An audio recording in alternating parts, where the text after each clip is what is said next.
माझे नाव रमाकांत. ही घटना तेव्हाची आहे जेव्हा मी कॉलेजमध्ये शिकत होतो. मी हुशार होतो, पण माझ्या घरची परिस्थिती गरीब होती. माझे वडील मी लहान असतानाच देवाघरी गेले. माझ्या आईने मला खूप कष्टाने शिकवलं आणि वाढवलं. मी कॉलेजला जायला लागलो आणि तेव्हा मग मी आईला मदत म्हणून शिकवणी घ्यायला लागलो. मी रोज कॉलेज सुटल्यावर एका एका विद्यार्थ्याच्या घरी जाऊन त्यांना प्रत्येक वेळ एक एक तास शिकवायचो. यामुळे माझी आईसुद्धा खुश होती, कारण मी मुलांची शिकवणी घेऊन थोडेफार पैसे कमवू लागलो होतो. एकदा माझ्या कॉलेजच्या सरांनी मला सांगितले की त्यांची मुलगी 10वीला आहे आणि मला तिची शिकवणी घ्यायची आहे. मला आश्चर्य वाटलं, कारण ते स्वतः शिक्षक असून मला का सांगत होते. पण नंतर त्यांनी सांगितलं की त्यांची मुलगी खूप हट्टी होती आणि ती त्यांचं ऐकत नव्हती. म्हणून मग त्यांनी मला तिची शिकवणी घेण्यासाठी सांगितलं. ते मला त्या बदल्यात चांगली रक्कम देणार होते. त्या दिवशी मग मी सरांच्या सोबत त्यांच्या घरी गेलो. काही वेळ त्यांच्या हॉलमध्ये बसल्यावर त्यांची मुलगी आली. मी तिला बघून काही वेळ तर माझ्या डोळ्यांवर विश्वासच बसत नव्हता, कारण सरांची मुलगी तर या वयातच खूप सुंदर दिसत होती. ती जणू स्वर्गातली अप्सराच वाटत होती. ती माझ्यासमोर येऊन बसली. माझा स्वभाव थोडा लाजळ असल्यामुळे मी मुलींशी जास्त बोलत नव्हतो. मला बहीणसुद्धा नव्हती, त्यामुळे मी त्या मुलीशी फार अदबीने बोलत होतो. थोडा वेळ तिला शिकवल्यावर मग मी माझ्या घरी गेलो. पण मला राहून राहून त्या मुलीची आठवण येत होती. ती सारखी माझ्या नजरेसमोर येत होती. तिचं नाव संगीता होतं. ती खूपच अवखळ होती. दुसऱ्या दिवशी मी तिच्या घरी गेलो तेव्हा मला आश्चर्य वाटलं, कारण मी तिला पहिल्यांदाच आज घरातल्या तोकड्या कपड्यात बघितलं. तिने मला बघितलं आणि पटकन आत जाऊन कपडे बदलून माझ्यासमोर येऊन बसली. आता तिने थोडा मोठा टी-शर्ट घातला होता. तिने मला सांगितलं की उद्या तिची टेस्ट आहे. मग मी तिची तयारी करून घेतली आणि तिला सांगितलं की उद्या चांगला पेपर लिही, कारण मी तुझी सगळी तयारी करून घेतली आहे. त्यावर ती म्हणाली, मी चांगले मार्क्स तर नाहीत मिळवणार, पण पास होईन. मला भूगोल विषय थोडा अवघड वाटतो. मी तिची समजूत काढत म्हणालो, काही अडचण नाही, पास तर तू होणारच, पण समजा फेल झालीस तर? ती म्हणाली, मी जर फेल झाले तर तुम्ही द्याल ती शिक्षा मला मंजूर आहे. तिचं बोलणं ऐकून मी तिच्याकडे बघत गालातल्या गालात हसलो. आता मी तिच्या टेस्टच्या निकालात लागायची वाट बघू लागलो. शेवटी देवानं माझं ऐकलं आणि संगीता टेस्टमध्ये फेल झाली. मी तिच्या घरी गेलो आणि चेहऱ्यावर खोटा राग दाखवत म्हणालो, हे काय संगीता, मी तुझी एवढी तयारी घेऊन पण तू फेल कशी झालीस? ती म्हणाली, सर तुम्ही द्याल ती शिक्षा मला मंजूर आहे, पण मी तरी काय करू, मला भूगोल विषयाचं खूप टेन्शन येतं. मी कितीही अभ्यास केला तरी मी परीक्षेत काही आठवत नाही. मी म्हणालो की आता तुला शिक्षा तर द्यावीच लागेल. तिने होकार देत मान हलवली. त्यावेळी घरात आमच्या दोघांशिवाय दुसरं कोणीच नव्हतं. माझ्यासमोर एक फार सुंदर मुलगी होती. तिच्या सुंदरतेवर मी पूर्णपणे फिदा झालो होतो. माझ्या मनात तिच्याबद्दल वेगवेगळे विचार येऊ लागलो. मी म्हणालो, तू एक काम कर, माझ्याजवळ ये, मला तुला शिक्षा द्यायची आहे. ती निरागसपणे काही न बोलता माझ्याजवळ येऊन बसली.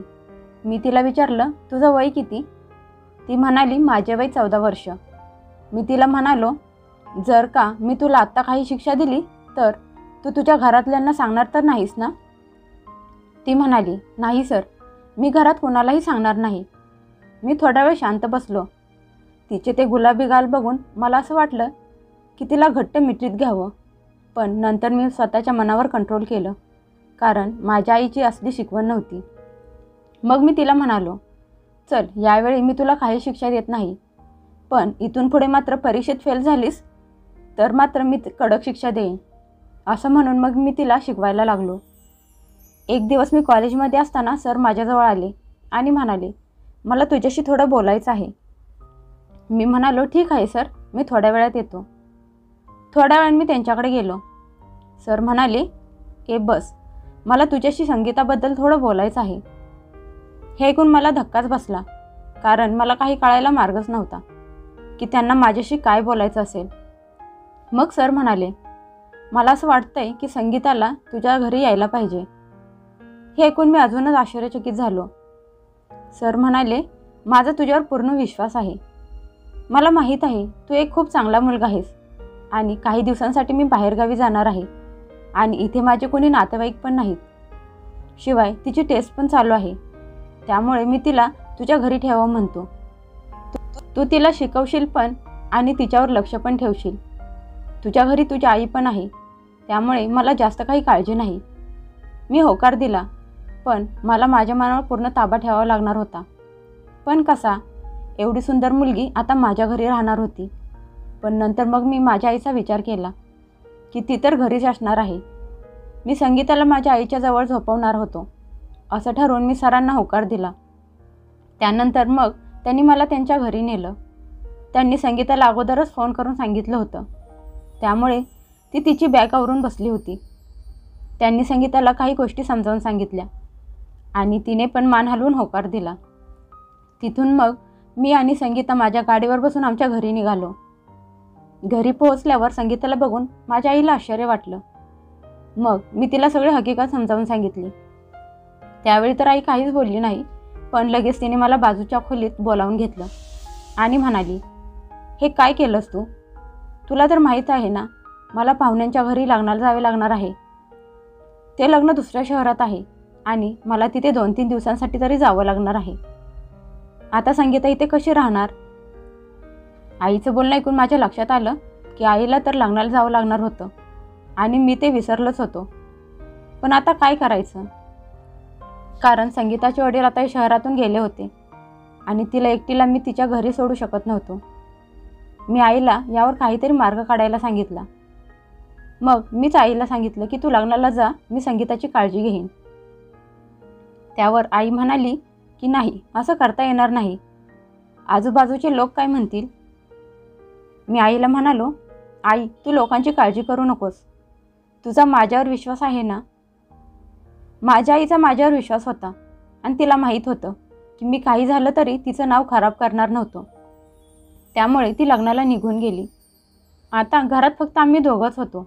तिने मला विचारलं, सर तुमची आई कुठे गेली? मी तिला सांगितलं की तिला एक महत्त्वाचं काम आहे, ती रात्रीपर्यंत माघारी येईल. मग मी तिचा अभ्यास घेऊ लागलो. थोडा वेळ गेल्यावर ती म्हणाली की मला खूप कंटाळा आलाय, बाकीचं उद्या घ्या, उद्या शाळेला सुट्टी आहे. मग मी तिला सांगितलं की ठीक आहे, तू आता झोप, बाकीचं आपण उद्या घेऊया. असं म्हणून मी तिला तिची खोली दाखवली. तेवढ्यात तिला माझ्या आईची आठवण आली आणि तिने ती कधी येणार आहे म्हणून विचारलं. त्यावर मी तिला खोटं सांगितलं की तिला थोडा उशीर होईल. हे ऐकून ती तिच्या खोलीत गेली आणि झोपली. मी माझ्या खोलीत येऊन झोपलो. मध्यरात्री अचानक मला जाग आली. खोलीत अंधार होता, त्यामुळे काही दिसत नव्हतं. पण मला हे जाणवलं की माझ्या खोलीचा दरवाजा उघडा होता आणि कुणीतरी माझ्या शेजारी येऊन झोपलं आहे.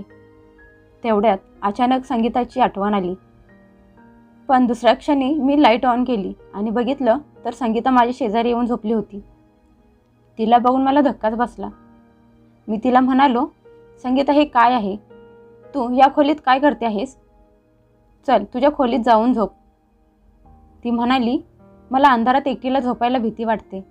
घरी पण मी माझ्या वडिलांच्या खोलीतच झोपते. आता हे ऐकून मला कळेना झालंय की माझे डोके भिंतीवर आपटू की काय करू. मी तिला म्हणालो, संगीता तू एवढी लहानसुद्धा नाहीस की तुला मी एवढं सगळं समजावून सांगावं. अगं तुला कळत कसं नाही की आपण दोघे एकत्र नाही झोपू शकत. आता हे पण तुला समजावून सांगू का?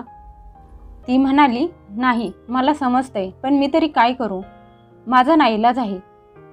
मला लहानपणीपासून एकटीला झोपायची सवय नाही. मी कधीच एकटी झोपली नाही. तरी पण मी बराच वेळ त्या खोलीत एकटी झोपण्याचा प्रयत्न केला, पण मला झोप लागलीच नाही. म्हणून मग मी शेवटी तुमच्या शेजारी येऊन झोपले.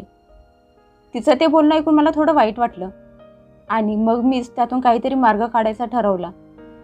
मग मी तिला एका बाजूला अंथरून टाकलं आणि सांगितलं की तू इथे झोप, मी वरती बेडवर झोपतो. ती म्हणाली, मला खाली झोप येणार नाही, मी वरती बेडवर झोपते.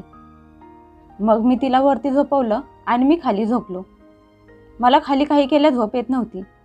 त्यात संगीताकडे बघून मला झोपच लागत नव्हती. मी कितीही प्रयत्न केला तरी माझी नजर सारखी तिच्याकडेच जात होती. मी स्वतःवर कसा तरी ताबा मिळवला. आता मी ठरवलं होतं की मला पुढे काय करायचं आहे. दुसऱ्या दिवशी सकाळी संगीता लवकर उठली आणि तिने लाईट लावली. मला तिचा खूप राग आला. मी ठरवलं की तिला आता चांगलीच फैलावर घेतो आणि विचारतो की हे काय नाटक आहे. त्यानंतर मग मी तिला शिकवायला घेतले. तिला प्रत्येक गोष्टीवर मी रागवत होतो. एवढंच नाही तर मी तिला एका टॉपिकवर कानाखाली सुद्धा मारली. ती गाल चोळत माझ्याकडे बघत होती. मी तिला जाणून बुजून कानाखाली मारली होती की जेणेकरून पुन्हा रात्री झोपताना ती माझ्याजवळ येणार नाही. ती रडत म्हणाली, ठीक आहे, मी तुम्हाला परत त्रास देणार नाही. मी माझ्या घरी जाते. मग मलाच थोडं वाईट वाटतं. मी तिला असं तिच्या घरी पाठवू शकत नव्हतो. बघता बघता 3 दिवस असेच गेले. मग तिने तिच्या वडिलांना सगळं सांगितलं. पण त्यांना राग आला नाही. उलट ते मला म्हणाले की मला माफ कर. मला माहीत होतं की माझी मुलगी हट्टी आहे, पण माझा नाईलाज होता. त्यानंतर 2च दिवसांनी सरांनी मला सांगितलं की मी संगीताला शिकवण्यासाठी एका लेडीजची व्यवस्था केली आहे. कारण मला माहीत आहे ती तुझ्याकडून नीट अभ्यास करत नाही. तिला फक्त एक लेडीजच नीट शिकवू शकते. आता मी हळूहळू संगीताला विसरायला लागलो होतो. पण मनाच्या कोपऱ्यात मी तिला जागा दिली होती.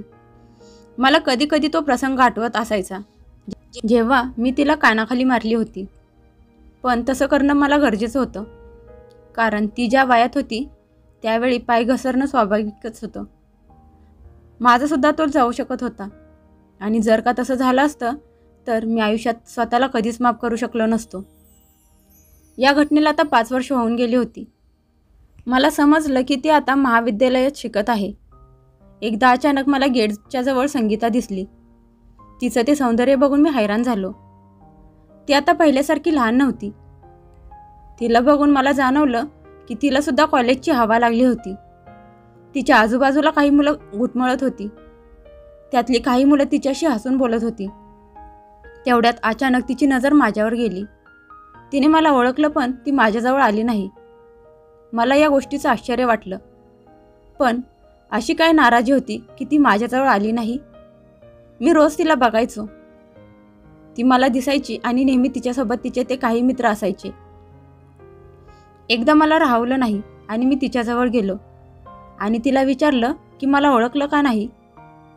तिने काही उत्तर दिलं नाही. मला राग आला. मी तिचा हात पकडला आणि बाजूला घेतली. त्यावर ती रागवली. मग मी म्हणालो, जर तू मला असं डावलत असशील तर मग मी तरी काय करू? ती म्हणाली, त्यावेळी तुम्ही मला शिकवत होता, पण आता तुमच्यात आणि माझ्यात काहीही संबंध नाही. मला समजत नव्हतं की तिची समजूत कशी काढू आणि कशी माफी मागू. तरी पण मी म्हणालो, हे बघ संगीता, त्यावेळी तुला मारणं खूप गरजेचं होतं. कारण तुझ्या आणि माझ्या वयात जास्त अंतर नाही. आणि त्यावेळी तू वयाच्या अशा वळणावर होतीस की काहीही घडू शकत होतं. त्यावेळी काही कमी जास्त झालं असतं तर दोघांचं आयुष्य बर्बाद झालं असतं. म्हणून मला तुला मारावं लागलं होतं.